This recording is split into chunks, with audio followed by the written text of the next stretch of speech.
kuonyesha hii ni showroom. Unakwenda sehemu unanunua bati, kuna vumbi. Kuna vumbi. Tazama showroom inapopendeza.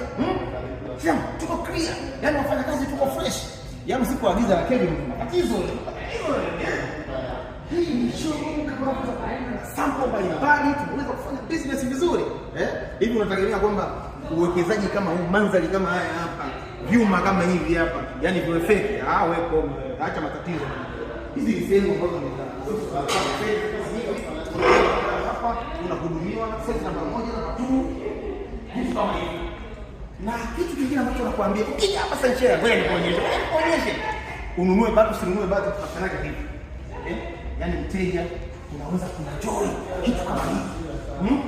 Sio mnakaa mnaagiza bati za ajabu kitu kama hivi. Unaweza kufanya mambo kama haya. Maana hamchelewi. Edit ya leo. Hii ni edit. Hii sio edit, hii ni live kabisa.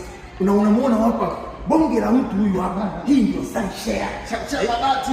Wewe ndio Kevin Mabati. Yaani Kevin Mabati ndio championship. Kwa hiyo vitu kama hivi, hebu tazama uwekezaji kama huu. Ukifanya kazi na Kevin Mabati, hakika utaenjoy maisha, utaishi vizuri. Na nilishakwambia, ili uwezeke nyumba nzuri na upewe jina la mtaa. Uwezo ukapewa jina la mtaa, mnaenda sehemu mnanua bati kuna vumbi, yaani mnakaa kama mnakanyagana, hata sehemu ya ukalia hamna. Sisi wateja wanakaa sehemu kama hivi. Unaona?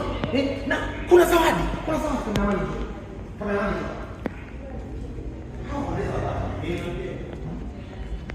Unapofanya maamuzi kwetu makubwa, lakini sio unakuja na bando mbili hapo unasema unapata zawadi.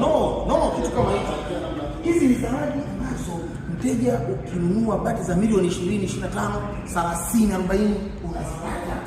Kuna Sanchez Investment Limited. Kwa hiyo vyote hivyo unavyoona ni zawadi. Hebu niambie, hiki kifaa kinahisi mwendo. Kwa nini wewe usimuhisi Kevin Mabati kwamba yuko sehemu nzuri? Tazama kama unamsogeza. Kinahisi mwendo, sijakigusa. Umeona? Ni uwekezaji. Lakini pia kuja kinahisi mwendo. Kinahisi mwendo kama hivi unavyoona. Una rangi nyeusi utaweka hapa, una rangi hii ni kwa ajili ya mteja. Hatukuongezei hata percent yako na kuenjoy. Lakini pia hapa kuna vitu vya maslahi. Unaweza kukaa hapa, unasubiri oda yako, tunakubonyezea hapa. Tukishakubonyezea hapa, unakuwa umerelax na unasubiri oda yako vizuri.